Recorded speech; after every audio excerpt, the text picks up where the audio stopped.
اعوذ باللہ من الشیطان الرجیم بسم اللہ الرحمن الرحیم وبشر الذین آمنوا وعملوا الصالحات ان لهم جنات تجری من تحتها الانہار کلما رزقوا منها من ثمرة رزقا قالوا هذا الذي رزقنا من قبل وأتوا به متشابها ولهم فيها أزواج مطهرة وهم فيها خالدون إن الله لا يستحي أن يضرب مثلا ما بعوضة فما فوقها فأما الذين آمنوا فيعلمون أنه الحق من ربهم وأما الذين كفروا فيقولون ماذا أراد الله بهذا مثلا يضل به كثيرا ويهدي به كثيرا وما يضل به إلا الفاسقين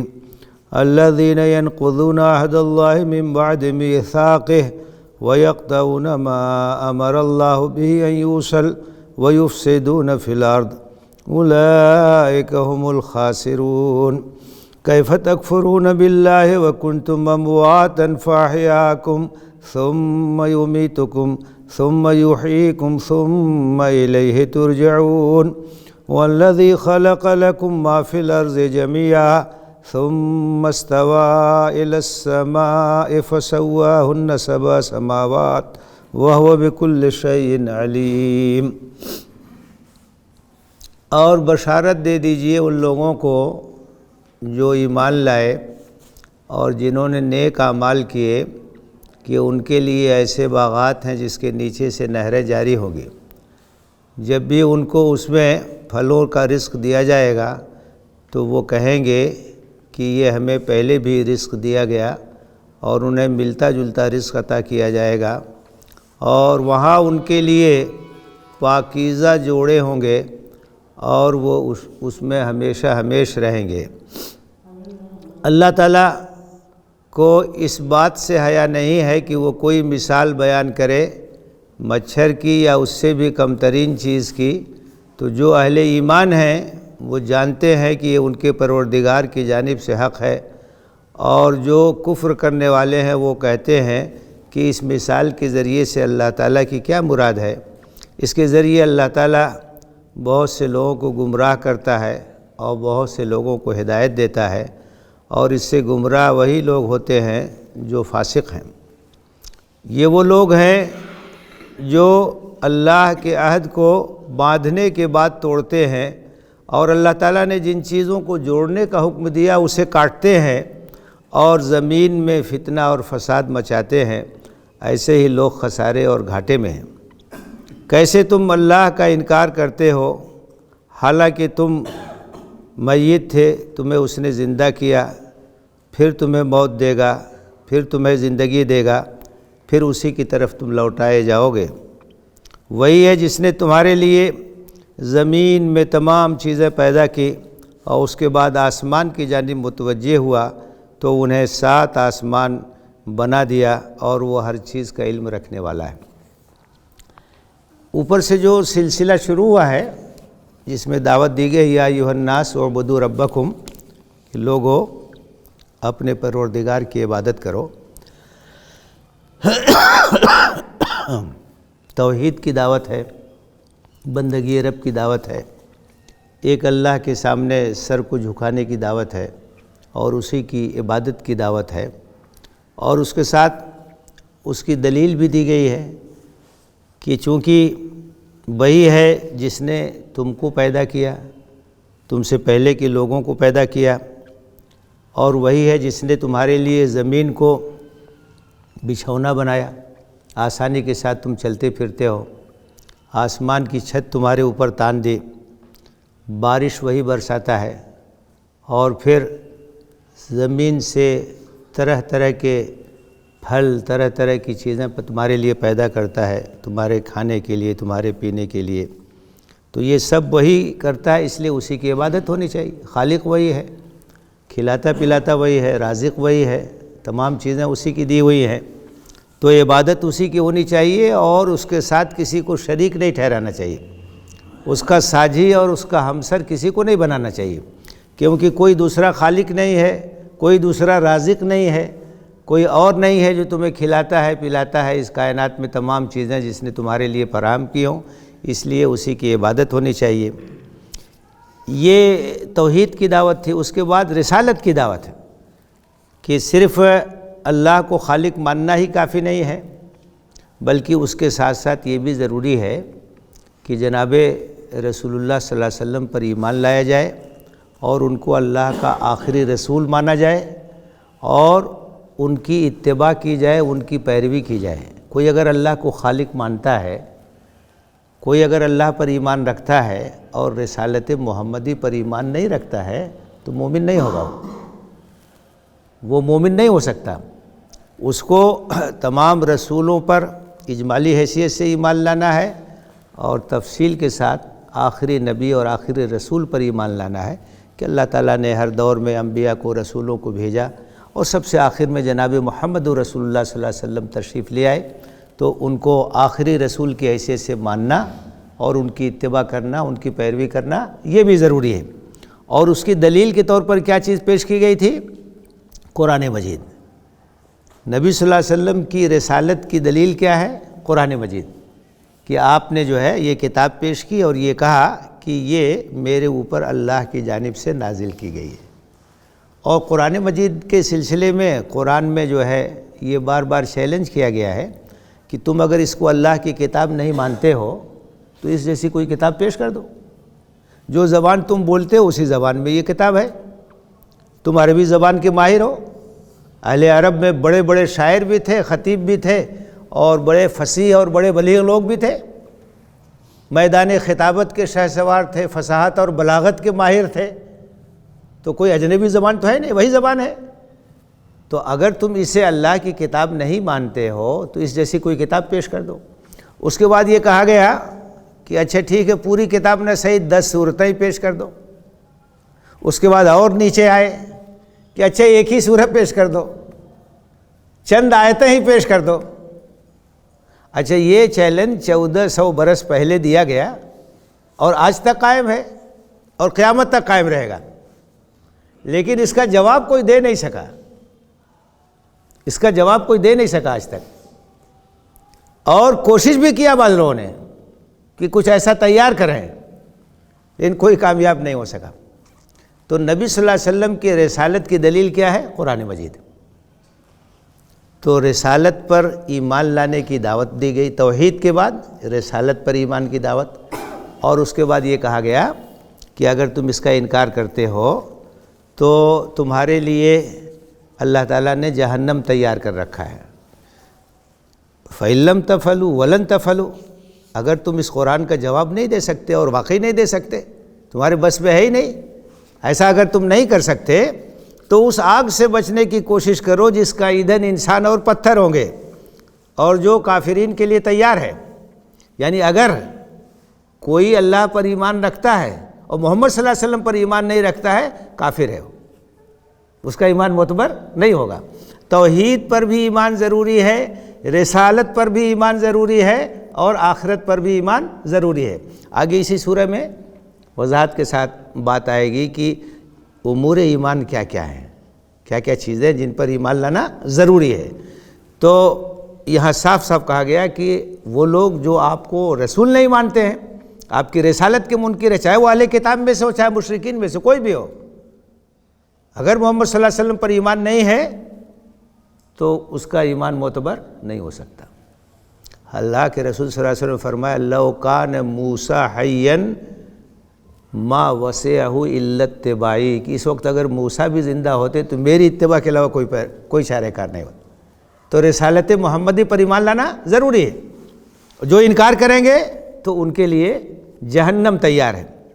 اچھا دوسری طرف جو ایمان لائیں گے، توحید پر ایمان، رسالت پر ایمان، آخرت پر ایمان اور عمل صالح کریں گے، ان کے لیے جنت کی بشارت ہے۔ تو قرآن جہاں ایک طرف انکار اور کفر کی سزا بیان کرتا ہے کہ اس کے لیے آخرت میں عذاب جہنم ہے، دنیا میں بھی اللہ کی گرفت ہے، تو دوسری طرف جو ایمان اور عمل صالح کا ثبوت دیتے ان کے لیے کیا ہے؟ بشارت ہے۔ تو فرمایا وَبَشِّرِ الَّذِينَ آمَنُوا وَعَمِلُوا الصَّالِحَاتِ ان لہم جنات تجری من تحتها الانہار، بشارت دے دیجئے، خوشخبری دے دیجئے ان لوگوں کو جو ایمان لائے، جنہوں نے نیک عمل کیا۔ اس کا مطلب کیا ہوا کہ ایمان کیا ہے؟ ایمان ایک بیج ہے، اور عمل کیا ہے؟ پودا ہے۔ اگر بیج اچھا ہے اور اچھی زمین میں ڈالا جائے گا تو پودا ضرور نکلے گا، اور اگر پودا نہیں نکلا تو اس کا مطلب کیا ہے؟ یا تو بیج خراب ہے یا زمین خراب ہے۔ تو ایمان اگر دل میں ہے تو اس کا مظاہرہ عمل سے ہوگا، عمل صالح سے ہوگا۔ ایمان اگر سچا ہے تو اسی کے لحاظ سے عمل ہوگا۔ اسی لیے قرآن ایمان کے ساتھ عمل صالح کی بات کرتا ہے، الا الذین آمنوا وعملوا الصالحات والعصر ان الانسان لفی خسر، زمانہ گواہ کہ سب انسان گھاٹے میں ہے۔ الا الذین آمنوا وعملوا الصالحات، سوائے ان لوگوں کے جو ایمان لائے، انہوں نے نیک عمل کیا۔ تو ایمان کے ساتھ عمل صالح یہ ضروری ہے۔ جب اللہ پر ایمان ہے اور اللہ پر یقین ہے، رسالت پر یقین ہے، آخرت پر یقین ہے، تو اسی کے لحاظ سے آدمی کا عمل ہوگا۔ اگر اس کا عمل ویسا نہیں، جس کا مطلب کہ ایمان کے دعوے میں وہ جھوٹا ہے، اس کا ایمان سچا نہیں ہے۔ تو فرمائے کہ وہ لوگ جو ایمان لائے اور انہوں نے نیک اعمال کیے، ان کو بشارت دے دو کس بات کی؟ کہ ان کے لیے ایسے باغات ہیں جن کے نیچے سے نہریں جاری ہوگی۔ اب آپ دیکھیے کہ باغ اگر اونچائی پر ہو اور اس کے نیچے پانی کی نہریں جاری ہوں تو اس کا منظر اور زیادہ خوشنما ہوتا ہے، دلکش ہوتا ہے۔ تو جنت کا منظر اسی طرح سے کھینچا گیا ہے کہ وہ باغات ہیں اور اس کے نیچے سے نہریں جاری ہیں۔ اور قرآن میں جو ہے ان نہروں کا بھی ذکر ہے کہ اس میں سے کچھ نہر تو ایسی ہوگی جو کہ بہترین اور شفاف پانی کی ہوگی، اور کچھ نہریں ایسی ہوگی جو دودھ کی ہوں گی، اور کچھ نہریں ایسی ہوں گی جو شہد کی ہوں گی۔ جو چاہیے استعمال کیجیے۔ تو کہا کہ ان کو ایسے باغات کی خوشخبری دے وہ جس کے نیچے سے نہریں جاری ہوں گی۔ بلند جگہ پر باغ ہے، نیچے سے نہریں جاری ہیں۔ اچھا، اب وہاں کلما رزقوا منہا من ثمرۃ رزقا قالوا ھذا الذی رزقنا من قبل، وہاں جب ان کو پھلوں کا رزق دیا جائے گا، پھلوں کی نعمت دی جائے گی، تو کہیں گے کہ یہ چیز ہمیں پہلے بھی دی گئی۔ پہلے بھی دی گئی کیا مطلب ہے؟ جیسے اگر کوئی آدمی کسی چیز سے نامانوس ہو، کبھی دیکھا ہی نہیں ہے، تو سمجھ میں نہیں آئے کہ کیا چیز ہے یہ۔ جیسے آپ لوگوں میں سے اگر کسی نے دوریان نہ کھایا ہو تو دوریان اگر اچانک پیش کیا ہے، سمجھ میں نہیں آئے کیا ہے یہ۔ ملیشیا وغیرہ کے علاقے میں ہوتا ہے وہ ایک خاص پھل ہے۔ تو جنت میں جو پھل دیے جائیں گے، تو جیسے ہم سیب یہاں کھاتے ہیں، سیب وہاں بھی ملے گا، تو ہمارے لیے وہ چیز کوئی غیر مانوس نہیں ہے۔ سنترا ہم یہاں بھی کھاتے ہیں، سنترا وہاں بھی ملے گا۔ کیلا ہم یہاں کھاتے ہیں، کیلا وہاں بھی ملے گا۔ انگور ہم کھاتے ہیں، وہاں بھی ملے گا۔ انار کھاتے ہیں، وہاں بھی ملے گا۔ شکل تو ہوگی ایسی، لیکن اس کی لذت جو ہے وہ ناقابل تصور ہے۔ شکل تو یہاں جیسی ہوگی وہ، لیکن اس کی لذت، اس کی کیفیت وہ جو ہے وہ ایسی ہوگی جو دنیا کے پھلوں میں نہیں ہو سکتی ہے۔ تو ان کو جو چیز ملے گی جس سے وہ مانوس ہوں گے۔ اچھا، دوسری بات یہ بھی ہے کہ اس کا یہ بھی مفہوم ہے کہ جو لوگ اللہ پر ایمان رکھتے ہیں، قرآن پر ایمان رکھتے ہیں، تو قرآن میں جو وعدے کیے گئے ہیں اس پر ان کو یقین ہے۔ تو قرآن میں اللہ تعالیٰ نے وعدہ کیا ہے کہ نیک لوگوں کے لیے جنت ہے جس میں یہ چیزیں ملے گی، تو ہم کو پورا یقین ہے۔ اس کی خوشخبری تو ہم کو پہلے سے ملی ہوئی تھی۔ یہ تو کوئی ایسی چیز نہیں ہے جو ہمارے لیے غیر متوقع ہو، ہم تو اس کے امیدوار تھے، ہم تو اس کے طلبگار تھے، ہمارے رب نے اس کا وعدہ کیا تھا اور ہم کو اس پر پورا یقین تھا۔ وہ سب چیزیں آج ہم کو مل رہی ہیں۔ تو وہ اس طرف بھی اس میں اشارہ ہے۔ وہ اتو بھی متشابہہ، اور اس طرح سے جیا جائے گا کہ جیسے وہ ملتی جلتی چیزیں ہیں، نامانوس نہیں ہیں۔ آدمی جس چیز سے مانوس فوراً لپک کے اس کی طرف جاتا ہے۔ وَلَهُمْ فِيهَا أَزْوَاجٌ مُطَهَّرَةٌ، اور ان کے لیے وہاں پاکیزہ جوڑے ہوں گے۔ زوج کے معنی جوڑا۔ اب جیسے شوہر ہے تو اس کا جوڑا بیوی ہے، بیوی کا جوڑا شوہر ہے۔ تو ظاہر جنت میں تو سب جائیں گے نا، مرد بھی جائیں گے، عورتیں بھی جائیں گی۔ پاکیزہ جوڑے ہوں گے۔ اس میں اس بات کی طرف بھی اشارہ ہے کہ مرد اگر نیک اور صالح ہے اور اس کی عورت جو ہے وہ صالح نہیں ہے تو اس کا ساتھ نہیں ہوگا وہاں۔ آپ دیکھیے انبیاء میں سے بعض ایسے انبیاء تھے کہ جن کی بیوی جو ہے وہ نافرمان تھی۔ حضرت لوط کی بیوی جو ہے وہ نافرمان تھی۔ اچھا، ایسے ہی کچھ عورتیں ایسی ہیں جو بڑی نیک ہیں لیکن ان کے شوہر جو ہے وہ نافرمان ہے۔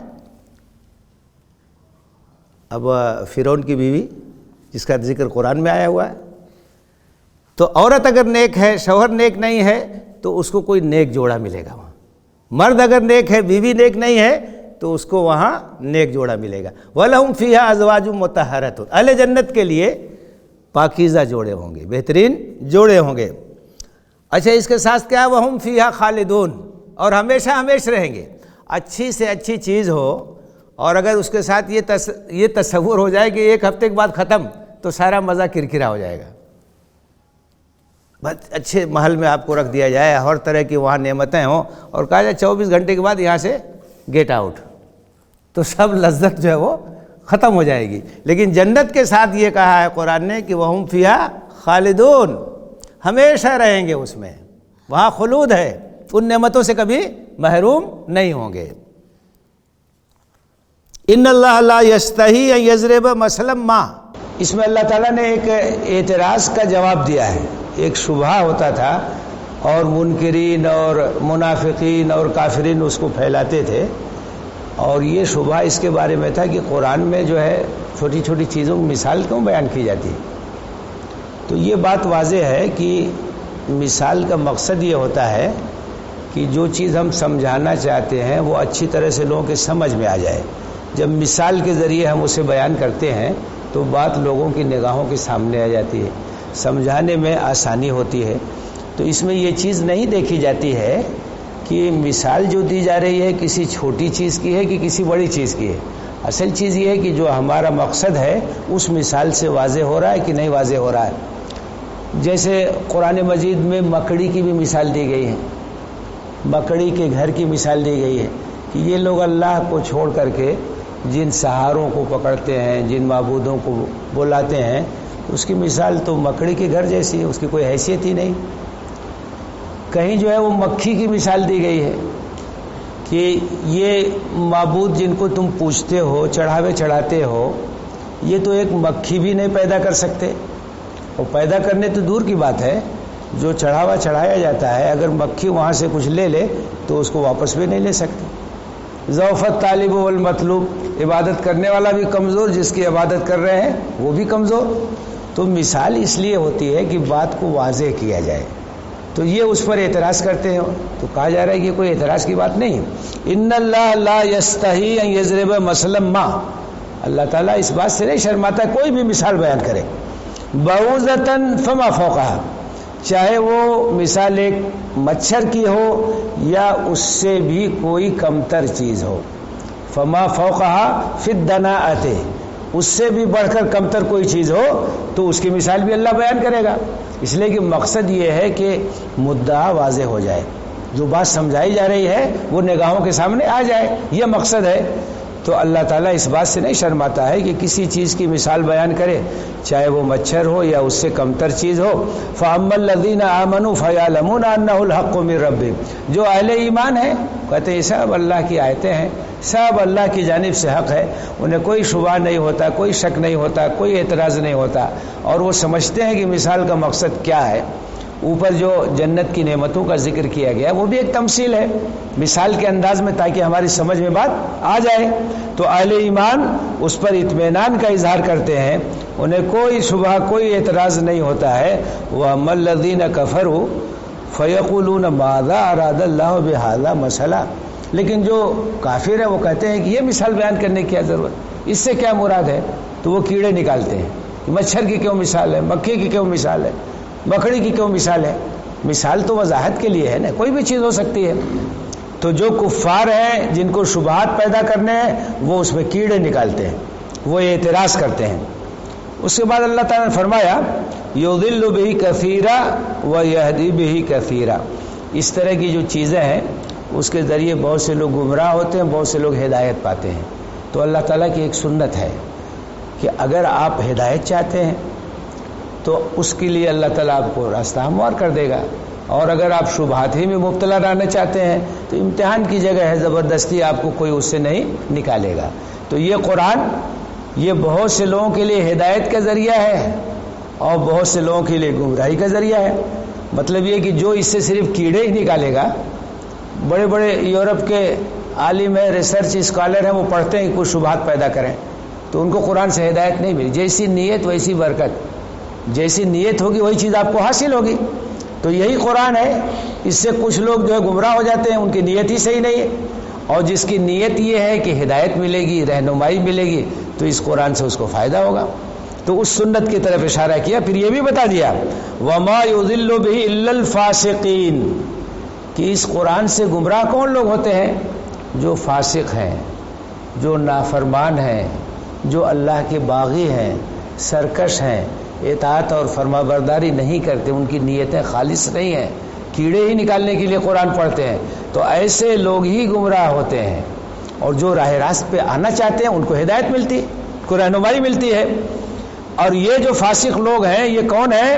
الذین ینقضون عہد اللہ من بعد میثاقہ ویقطعون ما امر اللہ بہ ان یوصل، یہ وہ لوگ ہیں کہ اللہ سے عہد باندھنے کے بعد اسے توڑتے ہیں۔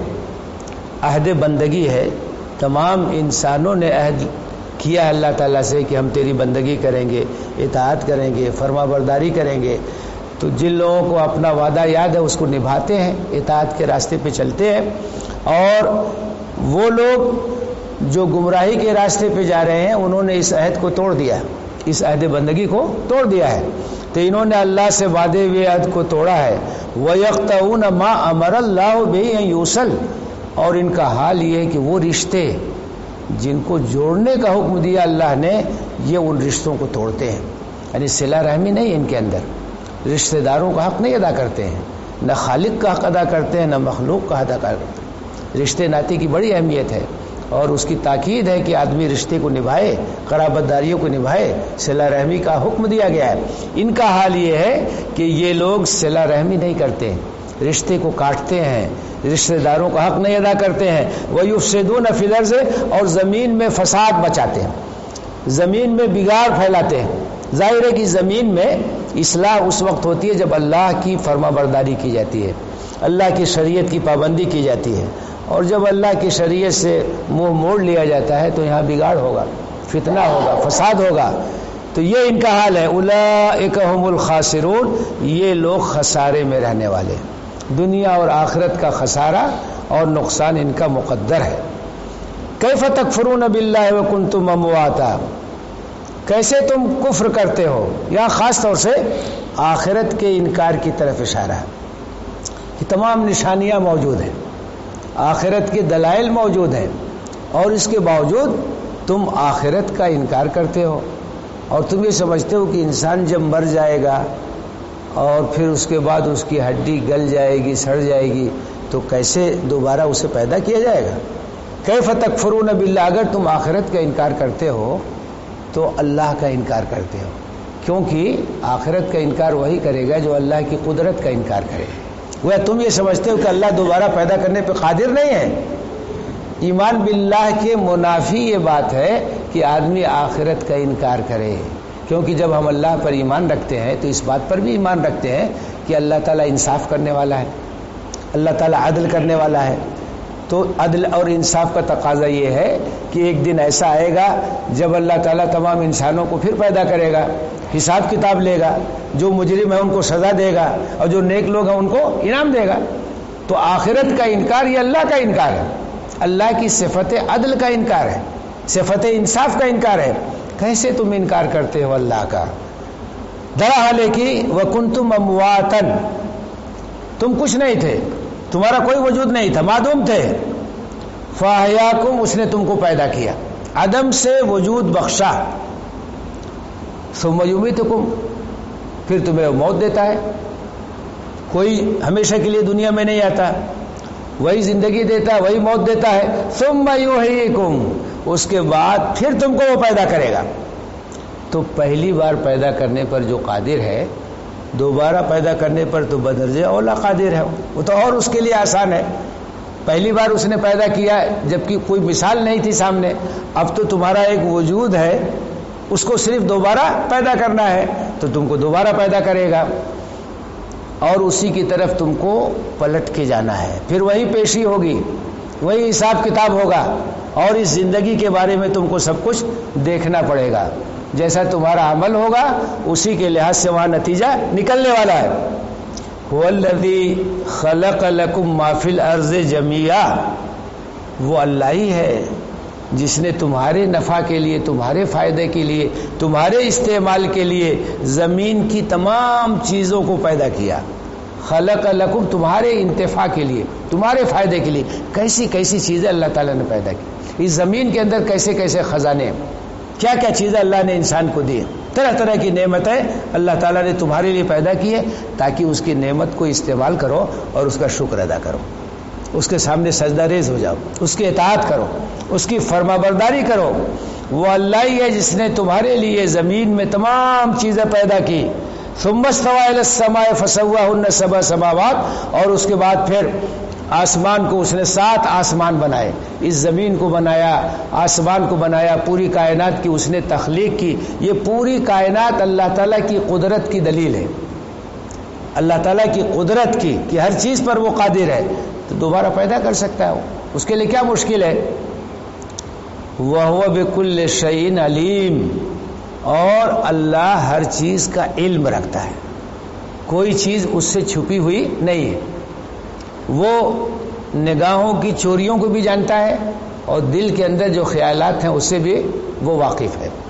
اب آپ دیکھیے قرآن مجید میں جہاں بھی آخرت کا ذکر ہے تو وہاں اللہ تعالیٰ کی 2 صفات کا تذکرہ ہے، ایک ہے اللہ کی قدرت کی صفت اور ایک ہے اللہ کا علم، کیونکہ آخرت کے لیے، حساب کتاب کے لیے 2 چیزوں کی ضرورت ہے، ایک تو قدرت کاملہ اور دوسرے علم وسیع۔